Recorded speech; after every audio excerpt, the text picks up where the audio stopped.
1. Jadi yang pertama kita sudah mengundang Kementerian Hukum dan HAM. Dalam hal ini diwakili oleh Bapak Direktur Kerjasama Hak Kekayaan Intelektual. Mungkin Bapak sudah hadir ya, Bapak? Salam. Hadir, Bapak. Hadir, Pak.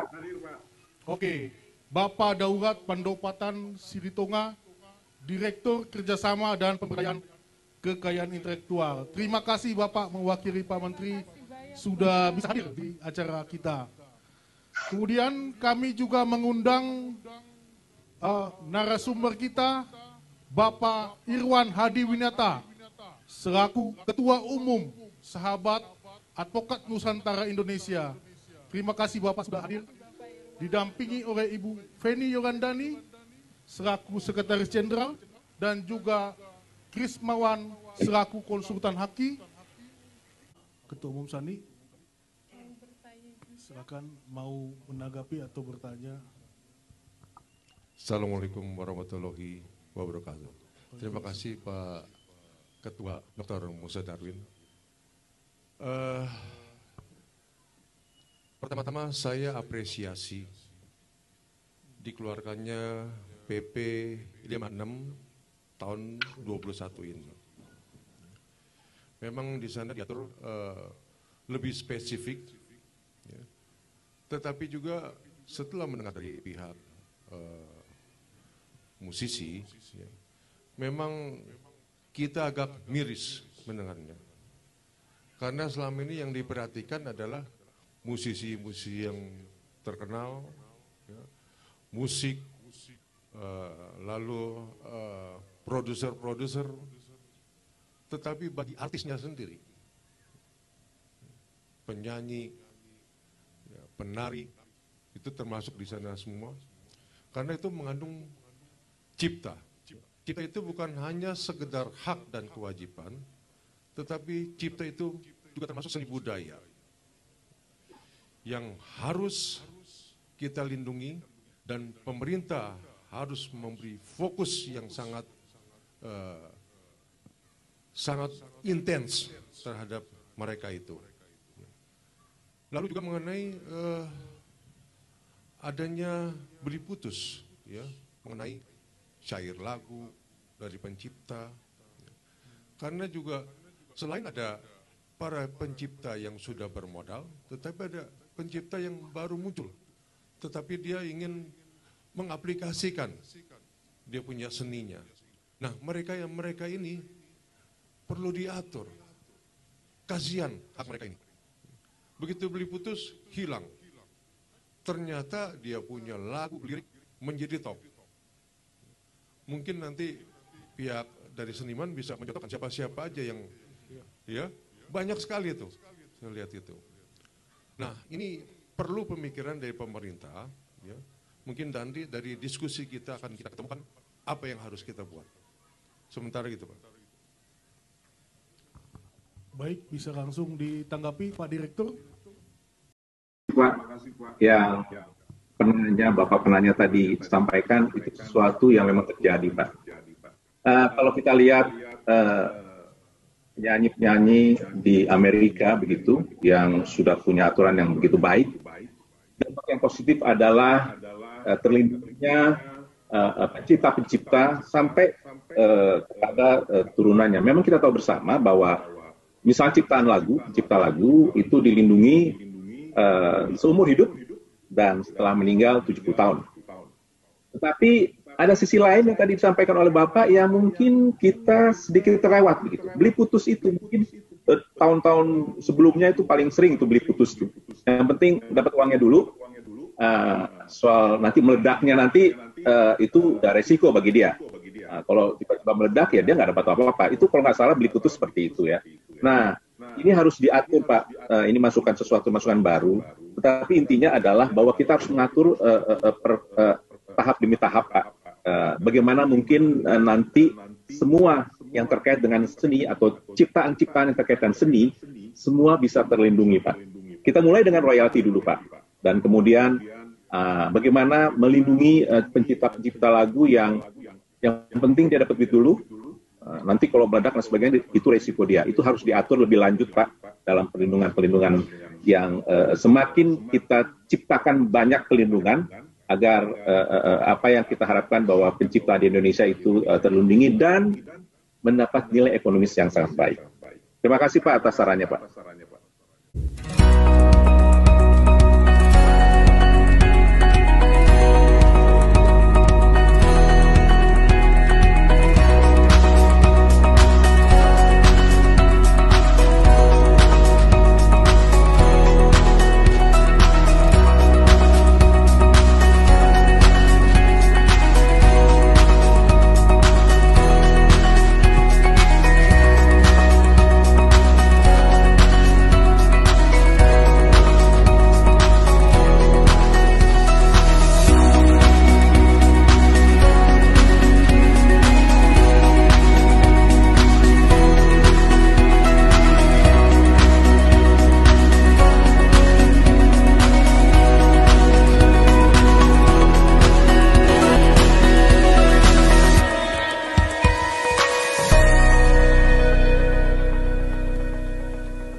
Mungkin dari pihak SARNI ada ketua umum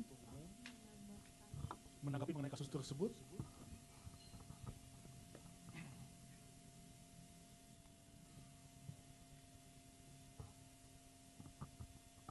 Baik, terima kasih atas kesempatan. Ini saya kira ini kasus terjadi di luar ya, bukan di Indonesia. Tentunya kalau di luar kita mengacu kepada hukum luar, apa yang berlaku di sana. Tetapi masalah antara perjanjian antara si recording label dengan pihak artisnya ini kan masalah perjanjian. Perjanjian itu bersifat universal, bersifat dunia. Dan ada adugium yang menyatakan Hetre hing achter de veten an. Hukum itu selalu ketinggalan zaman. Pada saat dibuat, dia tidak tahu apa yang terjadi akan kejadian selanjutnya. Seperti juga di dalam hukum pengaturan hak cipta di Indonesia. Sebelum saya akan mundur ke belakang dulu, ya, mengenai PP 56 tahun 21. Ini kan mengenai tentang pengelolaan royalti, di mana PP tersebut merupakan turunan daripada Undang-Undang Hak Cipta. Di dalam Undang-Undang Hak Cipta itu sejak semula telah diatur dalam suatu badan yang namanya LMKN, Lembaga Manajemen Kolektif Nasional.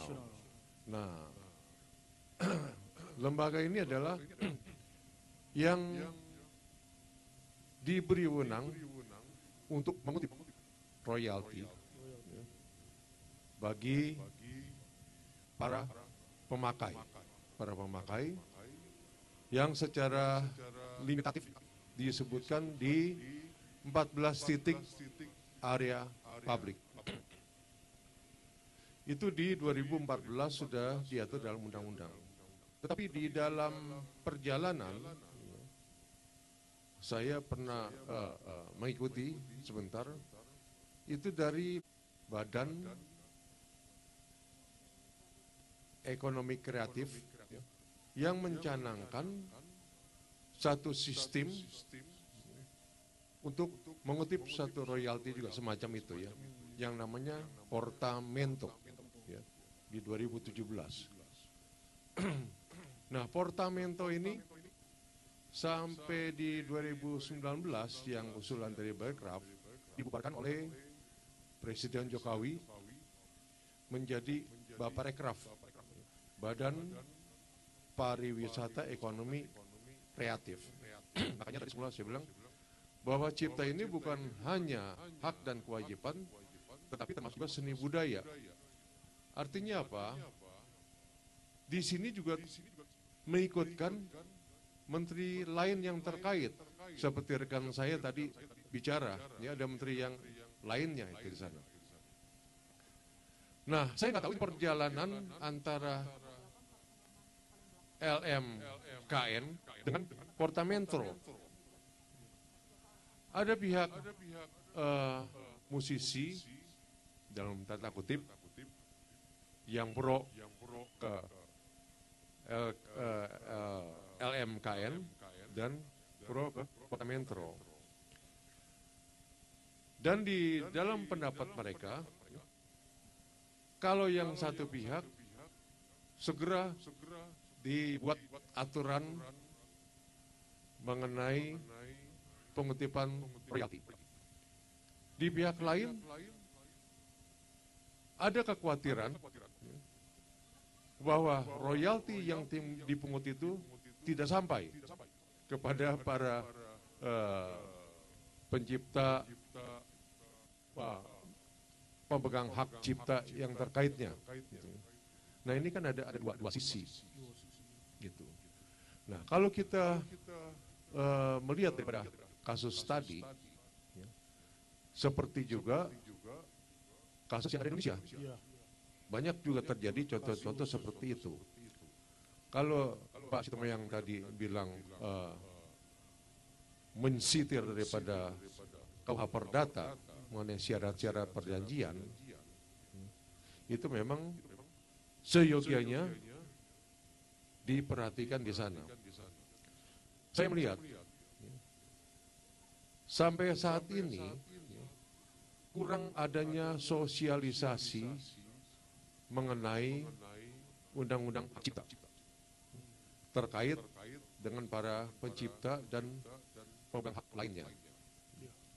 Dan untuk melakukan perjanjian antara musisi, artis dengan produsernya, mereka itu selalu berada di tempat yang lemah.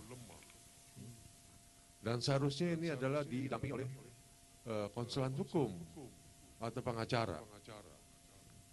Di sana ini ada satu badan yang fokus kepada namanya entertainment lawyer. Nah, mereka ini sudah mulai fokus ya memperhatikan para pencipta dan pemegang hak lainnya yang bersedia mendampingi apabila dia akan mengadakan perjanjian-perjanjian dengan produser segala macam. Karena kita kenal ada produser yang pemilik modal besar. Nah, mereka ini memborong semua fasilitas daripada musisi, artis, akomodasi dan segala macamnya. Tetapi si artis, musisi tidak mempunyai hak, mereka diatur mengenai pemasaran apa segala macam. Tapi ada juga suatu perusahaan yang ada di tengah. Dia memberikan keleluasan kepada artis musisinya untuk berkreasi. Nah, kelemahannya di sini adalah artis musisi ini tidak didukung seperti produser tadi, kekurangan biaya tenaga untuk publikasi. Nah, yang ketiga ada lagi yang namanya net label. Nah ini yang sekarang rame, net label, yang di YouTube segala macam. Kita kebablasan ini banyak. Begitu Pak Ketua. Baik, Ketua Umum Sani.